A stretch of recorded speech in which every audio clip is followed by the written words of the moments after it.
안녕하세요. 좀 어린 아이네요. 6세 엄마입니다. 책 읽기 좋아하는 아이라 문해력은 좋은데 연산을 즐기진 않아요. 해서 1학년 교과하면서 최상위 KMA 경시까지 같이 하는데 문장제 문제가 나오면 연산하기를 싫어하지 않고 곧잘 즐겨요. 문장제 문제가 있으면 생각하는 걸 즐긴다는 말씀이죠. 어릴 땐 사고력이 좋다 하셨는데 가끔 심화가 사고력 같다는 느낌도 있고 해서 이거 같은 거예요.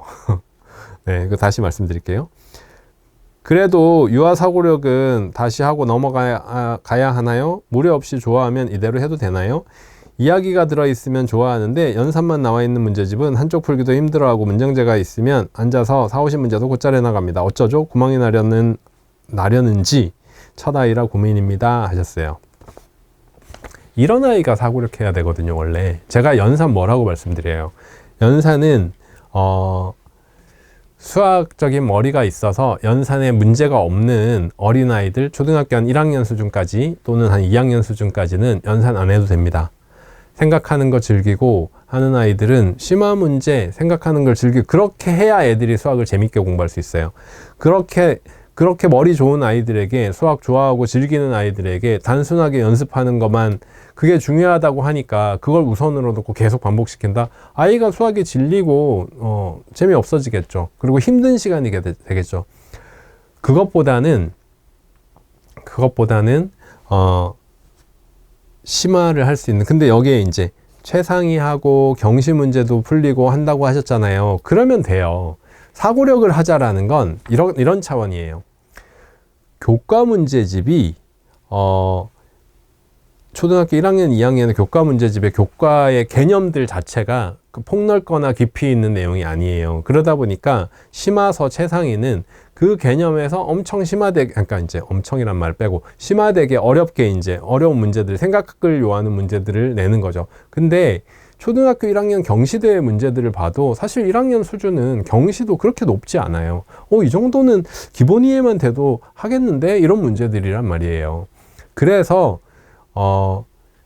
최상위나 KMA 아니면 성대 경시 이런 걸 하는 게 나쁜 게 아니죠. 그런 거 하면 돼요. 하면 되는데 굳이 이제 제가 사고력 말씀을 드리는 건 심화하는데 조금 더 폭넓은 선택이 가능할 때예요. 이렇게 말씀을 드리는 거예요. 그래서 지금 공부 이어가셔도 됩니다. 네, 최상위도 하고 경시 문제집도 하고 여기에 이 말씀이 딱 맞아요. 사고력이 좋다고 하셨는데 심화가 사고력이라고 제가 계속 말씀드리잖아요. 사고력 수학이 뭐라고요? 심화 수학이라고요. 그러면 교과 심화하고 무슨 차이가 있냐고요? 교과 단원에 맞춰서 하느냐, 교과 단원이 아니라 그 나이 수준에서 요 정도까지 조금 더 할 수 있어라고 조금 더 폭넓게 다루느냐, 요런 차이로 보고 교과를 잘하는데 더 많이 집중하고 해야 될 3학년 이상이라면 사고력 자체를 추천 안 할 수도 있다. 근데 엄청 심화로 하는 아이들은 엑스트라 심화로서 사고력까지 해보는 것도 도움이 됩니다. 요렇게 구분을 하는 거죠. 그래서 사고력을 꼭 해야 된다가 아니에요. 네, 심화를 하는데 사고력을 하면 좀 더 폭넓은 선택이 될 수 있어서 그렇게 선택하시는 게 더 나을 시기예요. 그런 선택을 할 수 있는 시기예요. 이렇게 말씀드리는 거죠. 다음입니다. 초3이에요. 학습지만 하던 아이, 그마저도 학원을 싫어해서 그만두고 집에서 하려고 해요. 현행만 겨우 하고 사고력 문제집 같은 건 풀어보지 않았어요. 저학년 때 놀아야지 언제 놀아 하고 있다가 다른 엄마들 사고력이니 선행이니 자꾸 들리니까 조급해지네요. 뭐부터 해야 될까요? 선생님 책들 중에서는 저희 아이는 교과쌤 하면 될까요? 카페에도 쓰셨는데 글 남깁니다 하셨어요. 이게 3학년에 공부를 시작한다 라고 생각을 할게요. 쉽게 3학년에 공부를 시작한다 이렇게 생각을 하면 일단 교과 개념서 쉽게 난이도를 구분할 수 있는 책으로 이제 디딤돌이 기본 응용이나 아니면 응용은 개념서는 아니지만 이제 잘하는 아이들은 응용도 개념서로 할 수 있다고 말씀드렸고, 거의 시작하는 아이라면 저는 기본 응용 추천을 해드리고요.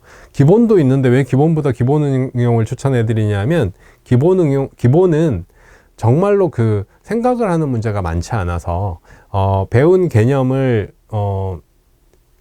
이해했니? 외웠니? 이렇게만 반복을 너무 많이 해서 기본 응용 추천을 해드리고요. 그 다음에 응용 이렇게 하거나 아니면 뭐 우등생 해법 같은 거 하거나 센 수학을 하거나 아니면 더 이렇게 해보고 싶다 하면 최상위 S.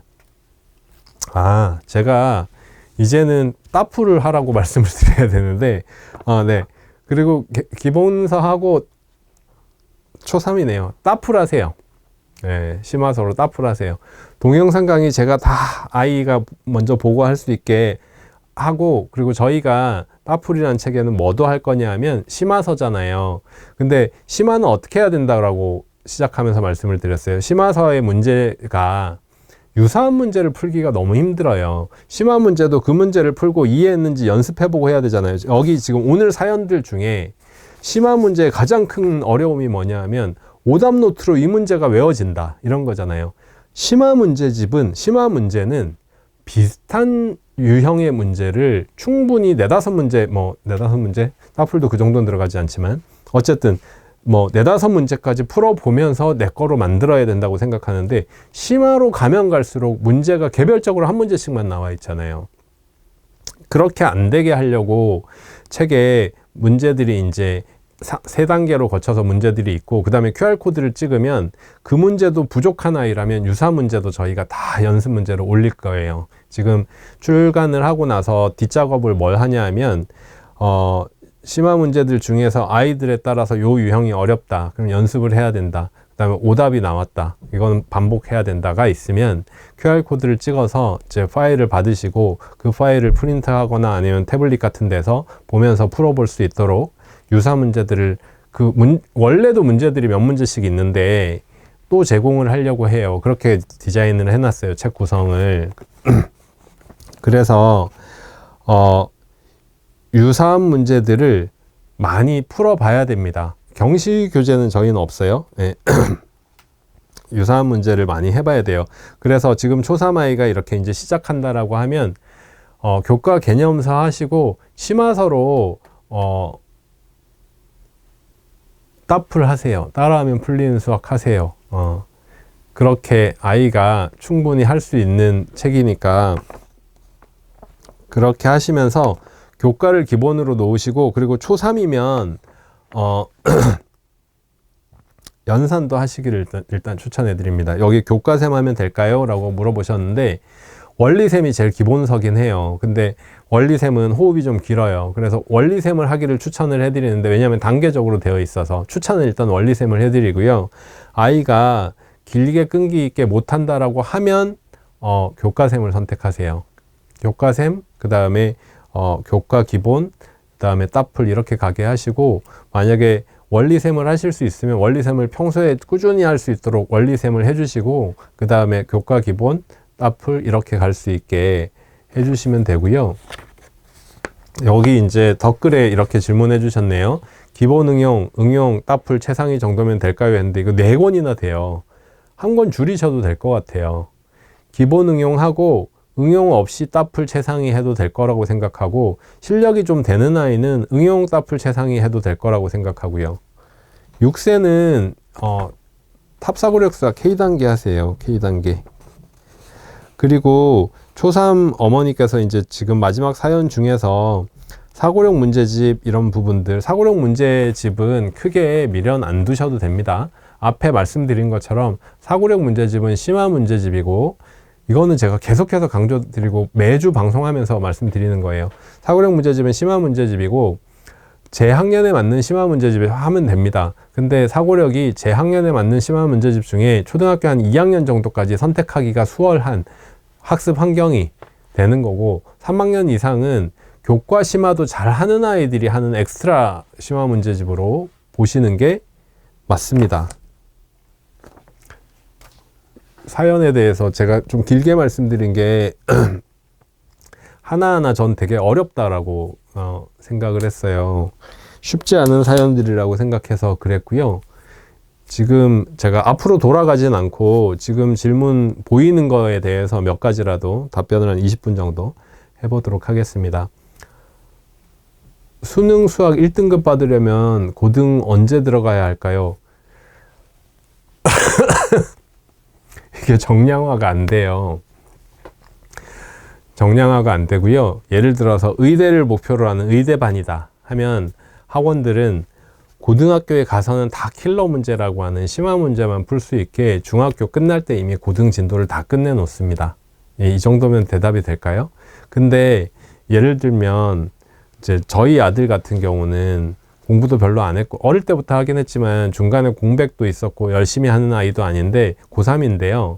고3인데 하여튼 5월 모의고사 같은 경우도 수학은 1등급 받았더라고요. 그러니까 1등급 맞죠? 그리고 학교에서 이제 고2 때는 잘 모르겠는데 고1 때도 수학 교과 우수상 받아왔으니까 1등급 실력은 맞는 거죠. 근데 저희 아들은 고등학교 올라갈 때 고1 정도, 1년 정도 선행되어 있었던 것 같아요. 1년 정도. 수학 공부를 쉬다가 중2 때부터 해서 공부 안 하겠다고 해가지고 그런 사연이 있기도 합니다. 그러니까 아이들은 엄청나게 다양해요. 이걸 정량화할 수는 없어요. 이렇게 하면 1등급이다. 공부가 그렇게 되면 어떻게 다 공부를 잘하죠. 그런 건 아닐 것 같고요. 질문이 이제 빨리빨리 넘어가서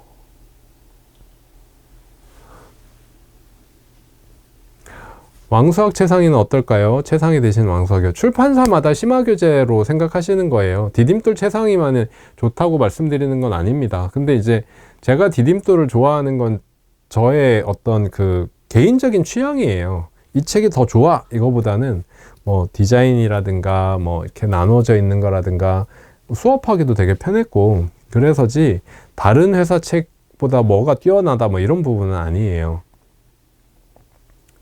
초3 여아 3-1 디딤돌 최상위 방학 때 풀리고 현재 현행으로 점프왕수학 최상위 3-1 풀리고 있는데 6단원 분수와 소수 점프 4부분 어려워해요. 디딤돌 최상위 하이레벨 분수는 잘 풀었는데 정답률 90%. 정답률 점프왕 최상위 문제가 어려운 걸까요? 문제 이해를 잘 못하는 것 같아 좌절 중입니다. 분수 소수 부분 보완할 수 있는 방법이 있을까요?